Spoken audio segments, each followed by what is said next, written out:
ये बता दें असद साहब, ये जो गुज़िश्ता 16 माह गुजरे हैं, आज भी मैं ढूंढ रही थी कि वजीर आजम शायद कोई अचीवमेंट्स भी गिनवाएंगे अपनी तकरीर में, जो आखिरी उनकी फेवल तकरीर थी असेंबली में। ये तो कहते हैं कि डिफॉल्ट से मुल्क को बचा लिया गया है, लेकिन अवाम को इन 16 माह में डिलीवर किया, क्योंकि ये रिलीफ देने के लिए अवाम को आए थे और आपके पास इकोनॉमिक नंबर्स आपके सामने हैं।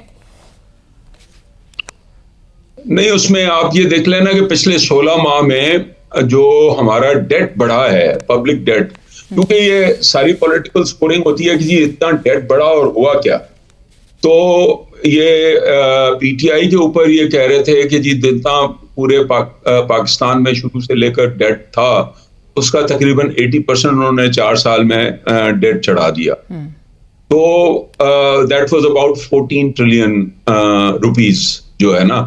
और इन 16 माह में अगर आप इस हुकूमत की परफॉर्मेंस देखें तो वो इन 16 माह में जो 4 साल में उन्होंने जो डेट बढ़ाया था उससे ज्यादा डेट बढ़ा दिया इन्होंने। तो और दूसरी परफॉर्मेंस तो आपके सामने है कि इन्फ्लेशन 29-30% पे इन्फ्लेशन है।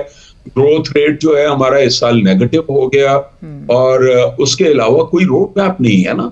फ्यूचर में करेंगे कैसे?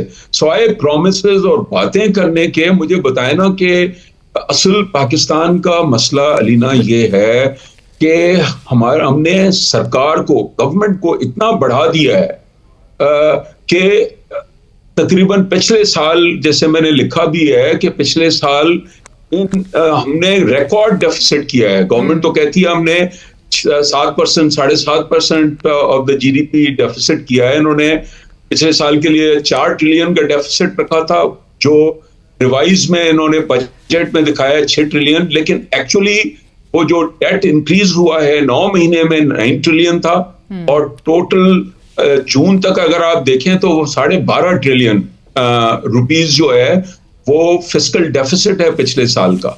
ये मेरे ख्याल में एक रिकॉर्ड है कि किसी भी एक साल में। और तो असल मसला ये, और उससे इतने पैसे हमने खर्च किए, तनख्वाहों पे खर्च किए, अनप्रोडक्टिव एक्सपेंडिचर किया, और उससे इनोवेशन कोई नहीं होती। हमारा प्राइवेट सेक्टर के ऊपर हम टैक्स, दुनिया में सबसे ज्यादा हमारे टैक्स रेट्स हैं पाकिस्तान में। Right sir. मतलब बाकी दुनिया में 20-22% डायरेक्ट टैक्स रेट है, बांग्लादेश में भी 22% हो गया, ठीक है ना। हमारा टैक्स रेट जो है वो 50% से ज्यादा है तकरीबन, सुपर टैक्स वगैरह मिला के।